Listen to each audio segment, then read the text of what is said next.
수업이 끝난 어느 날 친구 수민이가 이런 말을 했어요. 너네 3반 정다은 얘기 들었어? 며칠 전 6교시 수학 시간이었대요. 쪽지 시험을 보기 싫었던 3반 다은이가 배탈이 난 척하고 아무도 없는 화장실에서 땡땡이를 치기로 한 거죠. 아, 전형적인 그 학교 괴담 뭐 이런 거네요. 수학 시간만 버텨야지 생각하며 화장실 맨 끝칸에 들어가서 남자친구랑 문자를 나누고 있었는데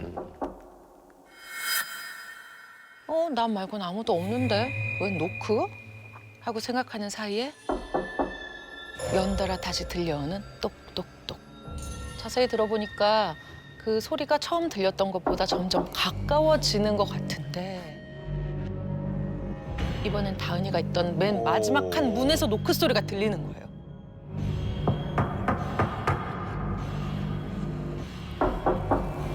그러자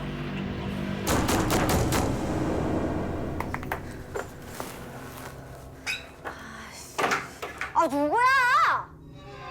문 앞엔 아무도 없었죠.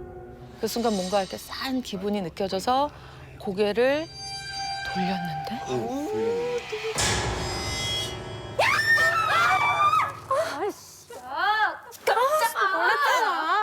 아니 우리랑 똑같은 교복 입은 여자애가 입이 찢어져라 웃으면서 자기를 쳐다보고 있더래.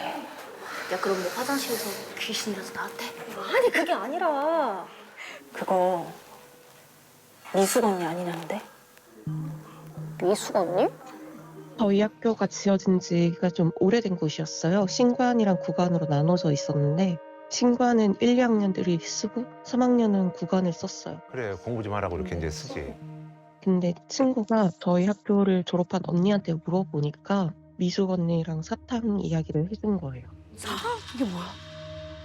원래는 미숙 언니가 예전에 학교를 다니던 사람인데 스스로 생을 마감하고서 아이고, 아이고. 졸업생이었구나. 이제 그때부터 구간에 계속 나오기 시작한 거예요. 그렇다 보니까 사람들이 미숙 언니가 귀신이 되어서 나오니까 구간에 사탕을 두기 시작했는데 그때부터 안 보였다고. 서연 씨가 3학년이 되어서 구간을 쓰고 나서부터도 동급생들 사이에 이상한 소문이 끊이지가 않았다고 합니다. 구간에 있는 미술실에 가면 뭔가 괜히 발목이 싼 느낌이 든다던가 아니면 밤에 아무도 없는 교실 창문에 사람 형체가 보인다는 거예요. 그렇게 소문에 소문을 타고 미숙 언니에 대한 괴담이 점점 힘을 얻어가던 어느 날 야간 자율학습을 하던 서연 씨가 쏟아지는 잠을 이기지 못해서 세수를 하려고 화장실을 갔습니다. 어떻게 머리끈을 안 갖고 왔네. 할 수 없이 한쪽 손으로 머리를 말아 쥐고 찬물로 세수를 하기 시작하는데 머리가 자꾸 흘러내리니까 이렇게 잠 깰 만큼 개운하게 세수가 안 되는 거예요. 땡큐. 갑자기 누군가가 뒤에서 서연 씨 머리를 대신 잡아준 거죠. 근데 얘 누구지? 고개를 살짝 들어 쳐다본 거예요. 근데 비눗물 때문에 서연 씨 교복과 같은 와이셔츠랑 치마만 눈에 보이고 친구의 얼굴은 잘 보이지 않았던 거죠. 대수롭지 않게 생각해서 마저 비눗물을 닦는데 머리카락을 잡아주던 그 손이 슥슥 마치 한 올 한 올 손가락으로 머리를 빗겨주는 느낌이 나는 거예요. 그래서 순간 으스스한 느낌에 꼭 전기가 오르는 것처럼 이상한 기분이 든 서연 씨가 자기도 모르게 벌떡 허리를 폈는데 세수했어? 깜짝이야. 너였어? 야, 너 근데 왜 이렇게 손이 차갑냐? 나 소름 끼쳐 죽는 줄? 뭔 소리야? 내 손이 뭐가? 방금 너가 내 머리 잡아준 거 아니야? 내가? 나 방금 왔는데? 진짜 장난치지 마. 근데 방금까지 자기가 그 느꼈던 딱딱하고 차가운 느낌이 아니라 말랑말랑하면서 따뜻한 온기가 느껴지는 거죠. 그 말에 서연 씨는 수민이의 손을 붙잡고 곧바로 교실로 뛰어갔고 곧장 짐을 싸서 집으로 돌아갔다고 해요. 다음 날 서연 씨가 등교를 했는데 아침부터 수민이가 엉엉 울고 있는 거예요. 대체 무슨 일이냐고 물어봤더니 어젯밤에 서연 씨가 집으로 가고 난 뒤에 한바탕 난리가 났다는 거죠. 야자 끝나고 제일 마지막에 교실을 나서면서 자물쇠로 단단히 잠그고 학교로 나와서 본인을 매일 데리러 오시는 엄마를 기다리고 있었던 거예요. 근데 깜빡하고 핸드폰을 교실에 두고 나와서 이렇게 두고 나오냐. 그래서 혹시 엄마 전화 못 받으면 뭐 길 엇갈릴 수 있잖아요. 그래서 얼른 찾아오자 싶어서 다시 교실로 돌아갔다고 합니다. 근데 잠가뒀던 자물쇠가 풀려 있는 거예요. 이상하다. 생각하면서 깜깜한 교실 안으로 들어가서 불을 켜려는 찰나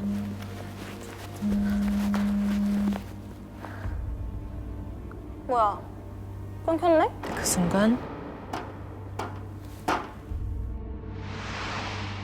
무심결에 고개를 돌려봤더니 긴 머리를 풀어헤친 누군가가 미동도 없이 서가지고 수민이를 바라보고 있는 겁니다.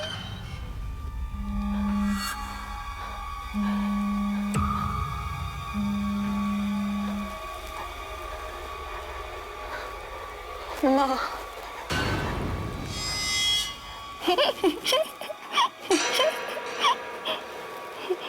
반가워. 반가워. 나 거기 들어가도 돼? 그 소리를 듣고 와준 경비 아저씨 덕분에 겨우 학교를 빠져나가서 그날은 겨우 집으로 돌아갔다고 합니다. 소연 씨와 수민 씨가 겪은 이야기들이 일파만파 퍼졌고 겁에 질린 학생들은 미숙 언니의 존재를 알려준 수민이 언니의 조언대로 구간 복도 한쪽에 사탕을 가져다 놓기 시작했대요. 그리고 얼마 뒤에 고3에게 주어진 딱 일주일간의 짧은 여름방학이 끝나고 여름 보충 수업을 위해서 학교에 돌아왔는데 근데 복도에 못 보던 CCTV가 이렇게 달려있는 거예요. 그리고 또 하나 이상한 건 하루도 지금까지 결석한 점이 없던 반장이 여름 보충 수업 내내 학교에 나오지 않았다고 하는 거예요. 그래서 여름방학이 끝나고 야, 반장. 야, 뭐야? 너 무슨 일 있었어? 그러니까. 아주 헬쓱한 모습으로 반장이 나타났어요. 야, 반장. 야, 너 뭘 그렇게 봐? 반장, 저 CCTV 나 때문에 생긴 거야. 어? 내가 미숙 언니 봤거든. 딱 일주일간의 여름방학 기간 동안에 반장은 선생님께 말씀드리고서는 텅 비어있는 학교에 나와서 홀로 자습을 했던 거예요. 네, 어느 날 공부하다가 깜빡 졸았는지 졸고서 깨보니까 벌써 해가 진 거죠. 주변에 너무 어두워진 걸 확인한 반장이 얼른 짐을 챙겨서 집으로 가야겠다 하고 교실을 나오는데 유리창이 깨졌나? 다쳤나? 이제 싶어서 소리가 나는 쪽을 향해 다급히 달려갔어요. 가보니까 미술실인 거예요. 한 학생이 이젤 앞에 앉아서 쪼그려서 울고 있더래요. 아이고 다쳤네.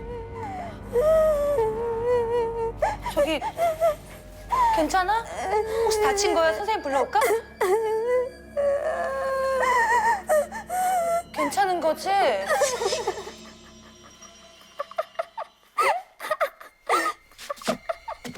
반장이 점점 뒷걸음질을 치는데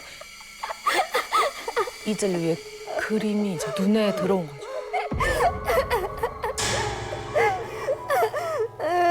그 그림 속 얼굴이 심심해. 네가 나랑 놀래? 이젤 앞 여자의 얼굴과 똑같은 얼굴이었어요. 자기 자화상. 여자의 머리에선 뚝뚝 핏방울이 떨어지고 있었고 왼쪽 가슴 앞에 명찰을 지나는데 핏방울이 지나간 그 명찰 위에 김미숙. 한반 자유라는 얘기 들었어? 우리랑 똑같은 교복 입은 여자애가 입이 찢어져라 웃으면서 자기가 쳐다보고 있더래. 그거 미숙 언니 아니냐는데? 그 이름을 본 순간 반장은 곧바로 뒤를 돌아서 미술실을 막 뛰쳐나갔죠. 꼭꼭 숨어라. 머리카락 보일라. 꼭꼭 숨어라. 멈추지 않고 복도를 막 달려가는데 아무리 달려가도 현관이 안 보이고 계속 복도만 이어지는 거예요. 꼭꼭 숨어라. 머리카락 보일라. 꼭꼭 숨어라. 머리카락 보일라. 꼭꼭 숨어라. 머리카락 보일라. 정신없이 뛰어다니는데 순간에 경변 씨가 앞에 보이는 거예요.